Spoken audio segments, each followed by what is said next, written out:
want everyone right now to get a little bit more in touch with their emotional side. Can we all do that? We were just talking about emotions. Everybody just focus. Think about how you're feeling right now. Now I'm going to show you a few pictures, and I want you guys to pay attention to how they make you feel.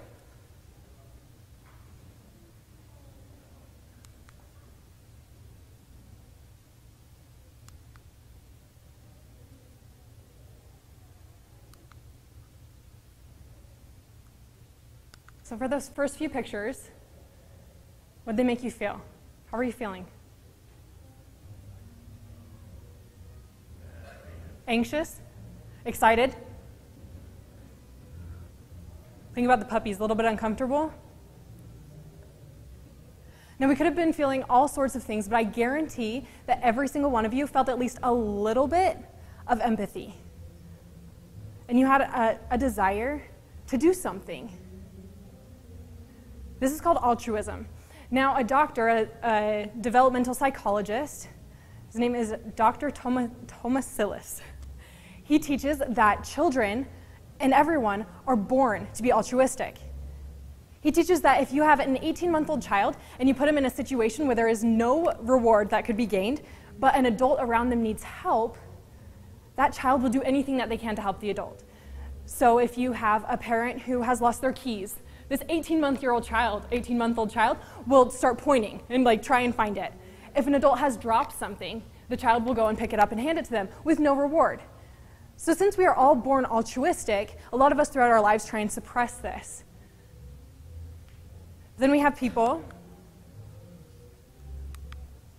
like these men. I'm going to introduce an idea to you guys, and I call this idea power possessors. So I'm going to talk to you about power possessors, and then we're going to go through my journey on how I kind of discovered power possessors and my journey with that. So I call these two men power possessors because when we look at them, we think power. Am I right? Yeah? Okay, there we go. Because these people have done something, right? We've seen them do something that changed something. So these people are powerful. Now, if they started the same way that we did, and they were altruistic, what makes them a little bit different than us? Now, if we have a thought or a feeling when we're really, really young to do something and we act on it, it has been proven through tons of surveys, mainly done by the Huffington Post and the University of Texas, that if you act on a feeling of altruism, then you have more confidence, you have a higher sense of purpose, and you're more positive. So imagine if you act on your first sense when you're younger of altruism and you do something, you're automatically going to think, hey, I'm powerful, I can do something, right? And then the next time you have an opportunity, you'll be like, wait a minute, I did something before, I'm totally going to do this again. And then you'll feel better about yourself, and the next situation, you're going to act again. And so then you get to this point, like these men, where no matter how big the situation, you think, guys, I can do this. And then you're going to act on it. Now, if this feeling feels so good, because it does, imagine all those feelings all the time, feeling so powerful, feeling like you can do anything, like you can make a change. Those are great feelings. Then how come some of us, a lot of us, back away from these feelings and these opportunities that we could have? There was a study done that teaches us, this is by Psychology Today, that if you deny these feelings, when you first feel empathy, and you feel like you should act and you don't, we get sucked into other feelings. One of them is called the bystander effect. So imagine if all of us are together in a room or on the street. Imagine we're all together on the street and we see a car accident. All of us are going to freak out, right? And we're going to be like, oh my gosh, I got to do something. Well, because of the bystander effect, there's something called don't remember. It's diffusion of responsibility. So where the responsibility that immediately hits one of us or all of us, right in that initial moment, when we see a big group around us, we'll go from, oh my gosh, I have to do something, to, whoa, somebody's got to do something. Right? Have we all felt that before? You're like, okay, I don't know enough about this situation, but there's 80,000 of us, so somebody's going to do something. So the chance of that person actually getting help goes down. Right? So this is a problem, especially when things get bigger. So like the bigger the problem, the less we're going to do something about it. The smaller we feel, the more powerless we feel. So when you think of things like politics, how many of us are the people or know somebody who says, my vote doesn't do anything, I got nothing, right? And you go even bigger. Let's imagine we're going world World scale. So let's go poverty. Big problems, right? So we all feel really small. So when I first heard about poverty, there are 1 billion people in the world that are in poverty. Talk about a big number. Talk about feeling small. When I first heard about this, I was feeling tiny, but I wanted to do something. But it was too big. So I decided to take it down a little bit. So we have 1 billion people in the world, so let's zoom in on Africa. There we go. If we zoom in on Africa, there are 414 million people that are in poverty. It's still really big. So I zoomed it down again, and I focused on Zambia. In Zambia, there are 9.4 million people in poverty. Still really big for me. So I scaled it down again, and I jumped on with an organization called Mothers Without Borders. Now, Mothers Without Borders goes into Zambia, and they try and focus on smaller groups of people. They have a school right now that houses, schools, 150 children. So I decided to get there. So I flew actually to Zambia. I went down with this organization, and I saw for the first time when I got there something way bigger than me.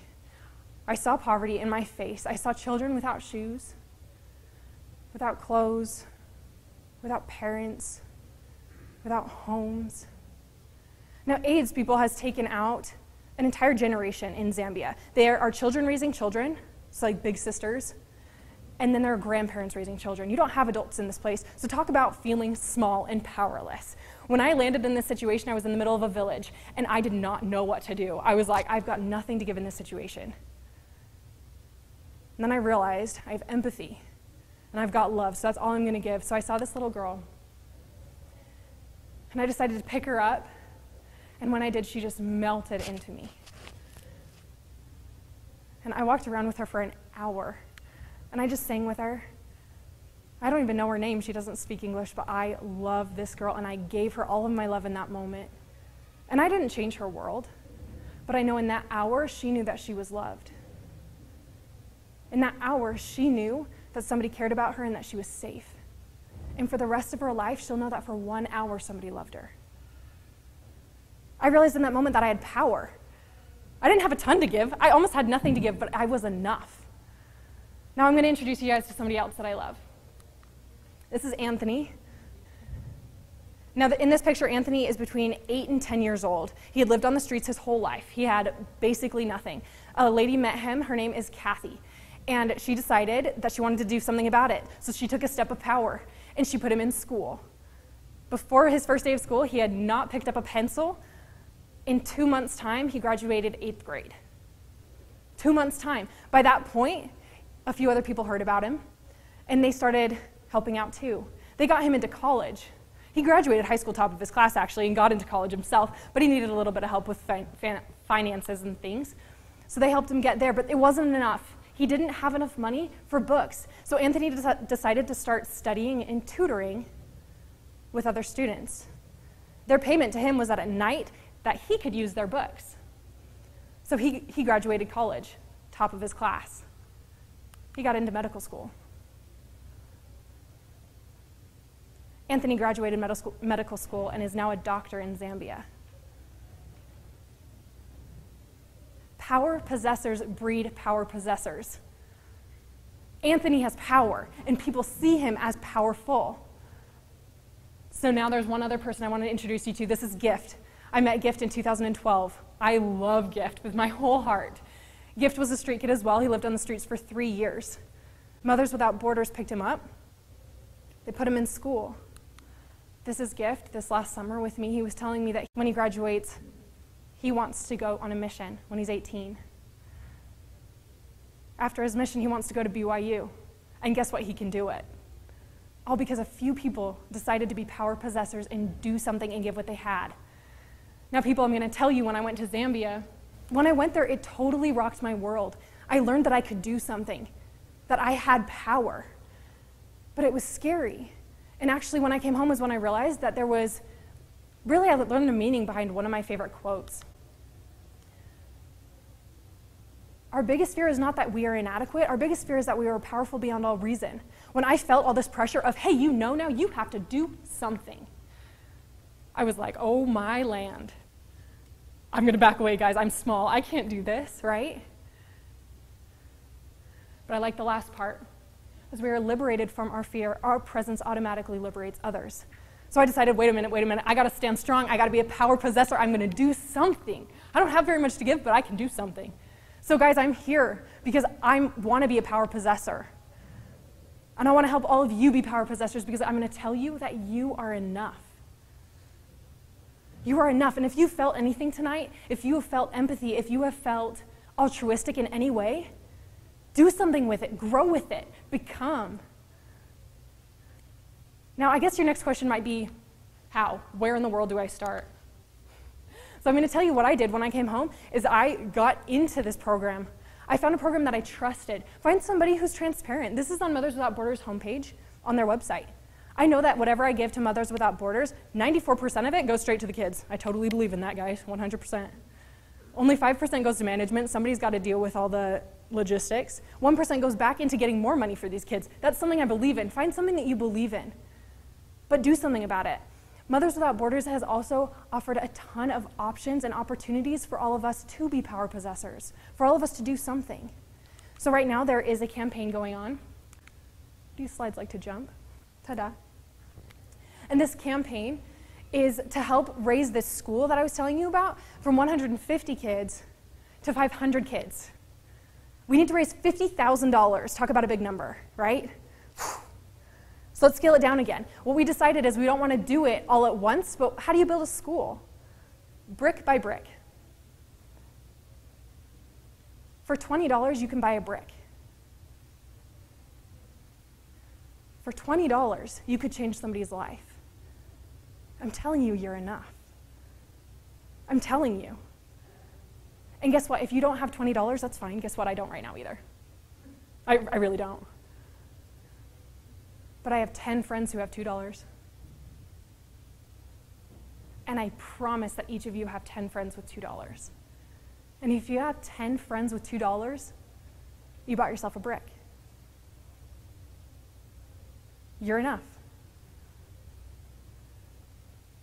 When you guys find yourselves feeling these instinctive emotions, I can do something, I gotta do something. Don't let yourself back up. Don't let yourself be small. Take a step, be big, grow. Choose to do something. When you choose to do something, I promise that you will feel that your power and that you can become a power possessor.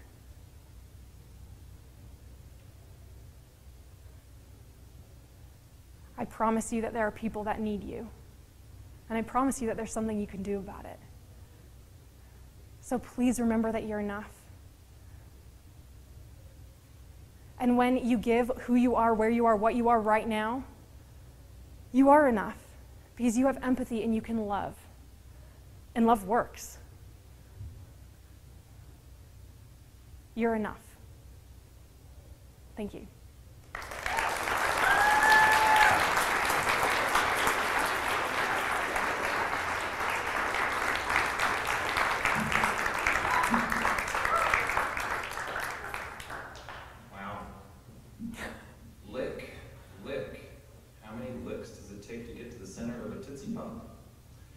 That's what I felt like in the beginning of her talk. I felt like a sucker. And I was wondering how many layers I needed to get back to my altruistic side like she was talking about. But by the end of her talk, I don't know if you guys felt this way, but I felt like, oh, there is something I can do. I'm not all that bad. Maybe I don't have as many layers as I think. So let's leave it to you guys. I don't want to ask a question. I want to hear what you guys were thinking. What was going on as you were listening to this talk? Right here. Why did you choose Martin Luther, King Jr., and Nelson Mandela without relating it to Africa? To be honest, I love Nelson Mandela. My best friend is from South Africa, and so I've heard a lot about him my whole life. And he's somebody that I grew up revering, and I didn't even actually think about that until right now. Yes, they're both from Africa. It's exciting.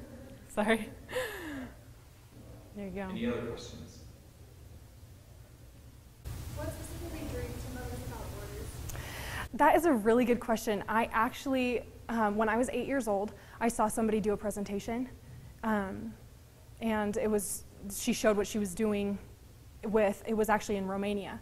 And she just showed a ton of pictures, and I thought, that is exactly what I want to do. Right there, that's what I want to do. I was 8. Totally forgot about it, to be completely honest, until I was 20 years old. And that's when I decided I needed to do something. So I started looking up programs. And it was actually kind of a miracle. I had, my mom found out from a friend of mine that somebody had gone with Mothers Without Borders before. And so she brought it to my attention. We looked at it, found out like these kind of things, these statistics. I talked to a ton of people who had done it, and every single person just raved about it. And these were people that had gone with multiple organizations, tons.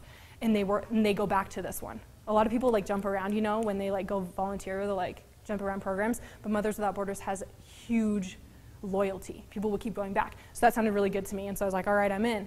Well, when I signed up for it, a few weeks into it, I realized that the lady that founded Mothers Without Borders, Kathy, actually was the same lady that was doing work in Romania that presented to me when I was 8 years old. So I think that there were a few other things lined up there, but that's how I found out about Mothers Without Borders. Stripes, right here. So about like your position right now, you're helping a charity, Mothers Without Borders, and like, what are you gonna do more in the future? Are you gonna like make your own charity in the future, or explore a different place in the world to help, or what are your thoughts for the future? That's a really good question. Actually, this is kind of changing things. I've always wanted to be involved, but I never knew how I could start my own or anything like that. Like that again, remember I was like over here in the corner where I was like, I can't handle this. So up until about this last year, I was thinking, okay, like I'll join somebody else. But as I move forward and I get more involved, if I have an opportunity to start something but that isn't being done before, like if I see something, you know, a need somewhere and I'm like, hey, nobody's doing this, I'm gonna jump on that, then I'll move on to that. But as of right now, I love what Mothers Without Borders is doing. I like the way that they do it. I like who they work with. I like the experiences that they give everyone else. And I like that they're so focused on the one, but they still are expanding. Does that make sense? So as of right now, I'm planning on focusing with them because I believe in them. But if I see another opportunity, I'm not afraid anymore to back off and do something else. Does that make sense? Over here. Yeah. So one concern I have, like getting in touch with like the altruistic side, is like giving so much that I either exhaust my time or my money. Is that a valid concern, and what would you say to someone like that? I love that. That was one of my biggest concerns when I got involved as well. So what I would say is when you're talking financially, absolutely don't give more than you have. You budget your life. I mean, and if that is a priority and you think, you know what, I can give, I don't know, whatever it is. If I can give $20 a year, if I can give $5, whatever it is, definitely budget it in. But it is easy to get sucked into in an unhealthy way. So budget it. Make sure that you're doing it the right way. But when it comes to exhausting yourself emotionally, what I found, and this was a huge deal for me when I first went to Zambia, is so that girl was one of the first ones that I held. And it blew my mind how much I loved her in that minute. And I was like, hey, and I literally had a panic attack when I had to like meet other kids, as I was like, okay, there's no way I can do this. I can't do it anymore. I'm out. I was doing that like whole like be small thing again. And then I decided to do it. I decided to step up, and I had more to give. And I can only compare it to what I've heard. I don't have any kids, but from like parents saying they have 2 children, right? And then like the second one, they still love them as much as the first, right? So it's kind of that thing is that we are bigger than we think we are. And that's what I've learned, is you are more powerful than you believe that you are. So when you think about that, those are the kinds of things that keep us being small, right? But if you just move through it, you will be surprised to see how much love you can give. When it comes to finances, there are limits. Absolutely, I'm not telling you to go beyond and above, but if you have love and you care about it, there's something you can do. I mean, for example, Mothers Without Borders, like their stuff, share it on Facebook. You know what I mean? And that isn't gonna exhaust you. I mean, if it does, we gotta work on something else, but do you know what I mean? It's really okay. But you can always just share. You can. And it does something. And just to be aware of it, to have people thinking about it, because guess what? You all know somebody who has a ton to give. A ton. And people that are actually looking for places to give. That was my biggest shock as well. You all do. You all know them. You probably have no idea that you know them, but you do. But as soon as you start sharing, you'll see how many people reach out to you and they say, okay, what are you talking about? Who is this? How can I get involved? And you'll be like, ooh, you've got this. You've got money. Here you go. And then you've done your part, right? Does that answer your question? Okay, but I'm saying you have it. You have what it takes. Don't back away from it. Don't be scared. Do you have one more question? Can you share with us your thoughts on how altruism and the church go? Sorry, altruism and what? And the teachings of the church, gospel. This is your missionary moment. Well, maybe this is bad. The first thing that went through my head is, what does altruism have that isn't a part of the teachings of the church? That was my thought. I think that every single thing that we talk about in the church is about reaching out. We're supposed to be charitable. We're supposed to always be looking out for our neighbor, our brother, our friend. And that, I mean, I didn't want to make this a religious topic, but we all need charity. Charity is the pure love of Christ. And there's nothing better than knowing that he supports what you're doing with your life. And that's been one of my most fulfilling things about this. And I served a mission. I mean, greatest thing in the world, anybody who's served. But this has been a whole nother world where you can apply all those things that I've been applying everything that I've learned from my mission. How to love, how to give, how to not be afraid, how to not hold back those parts of us that are gifts from God. Does God have a cap at how much he can love someone? Of course not. We're his children. We don't either.